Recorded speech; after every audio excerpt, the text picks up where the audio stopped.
Hey guys, Lord Naren White here, the Holy Ghost, the one true God, back with you with the next video in my series reading Oliver Twist by Charles Dickens. Without further ado, returning to Oliver Twist as read by Lord Naren White.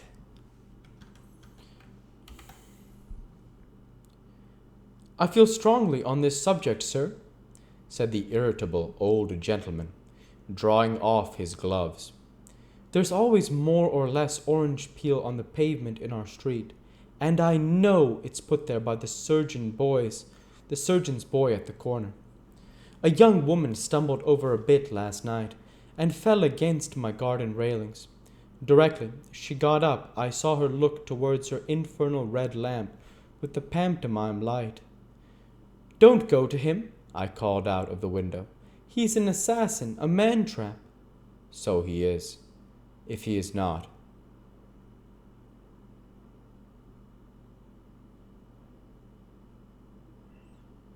So he is, if he is not. Here the irascible old gentleman gave a great knock on the ground with his stick, which was always understood by his friends to imply the customary offer, whenever it was not expressed in words. Then, still keeping his stick in his hand, he sat down and, opening a double eye-glass, which he wore attached to a broad black riband, took a view of Oliver, who, seeing that he was the object of inspection, colored and bowed again. "That's the boy, is it?" said Mr. Grimwig, at length. "That's the boy," replied Mr. Brownlow. "How are you, boy?" said Mr. Grimwig. "A great deal better, thank you, sir," replied Oliver. Mr. Brownlow, seeming to apprehend that his singular friend was about to say something disagreeable, asked Oliver to step downstairs and tell Mr. Bedwin they were ready for tea, which, as he did not half like the visitor's manner, he was very happy to do. "He's a very nice-looking boy, is he not?" inquired Mr. Brownlow. "I don't know," replied Mr. Grimwig pettishly. "Don't know? No, I don't know. And I never see any difference in boys. I only knew two sorts of boys, mealy boys and beef-faced boys. And which is Oliver?" "Mealy. I know a friend who has a beef-faced boy. A fine boy, they call him, with a round head and red cheeks and glaring eyes. A horrid boy with a body and limbs that appear to be swelling out of the seams of his blue clothes, with the voice of a pilot and the appetite of a wolf. I know him, the wretch." "Come," said Mr. Brownlow, "these are not the characteristics of young Oliver Twist, so he needn't excite your wrath." "They are not," replied Mr. Grimwig. "He may have worse." Here Mr. Brownlow coughed impatiently, which appeared to afford Mr. Grimwig the most exquisite delight. "He may have worse, I say," repeated Mr. Grimwig. "Where does he come from? Who is he? What is he? He has had a fever. What of that? Fevers are not peculiar to good people, are they? Bad people have fevers sometimes, haven't they, eh? I knew a man who was hung in Jamaica for murdering his master. He had had a fever 6 times. He wasn't recommended to mercy on that account. Pooh! Oh, nonsense!" Now the fact was that in the inmost recesses of his own heart, Mr. Grimwig was strongly disposed to admit that Oliver's appearance and manner were unusually prepossessing, but he had a strong appetite for contradiction, sharpened on this occasion by finding of the orange peel, and inwardly determining that no man should dictate to him whether a boy was well-looking or not. He had resolved from the first to oppose his friend, when Mr. Brownlow admitted that on no one point of inquiry could he yet return a satisfactory answer, and that he had postponed any investigation into Oliver's previous history until he thought the boy was strong enough to hear it. Mr. Grimwig chuckled maliciously and he demanded, with a sneer, whether the housekeeper was in the habit of counting the plate at night, because if she didn't find a tablespoon or two missing some sunshiny morning, why, he would be content too, and so forth. All this Mr. Brownlow, although himself somewhat of an impetuous gentleman, knowing his friend's peculiarities, bore with great humour, as Mr. Grimwig, at tea, was graciously pleased to express his entire approval of the muffins.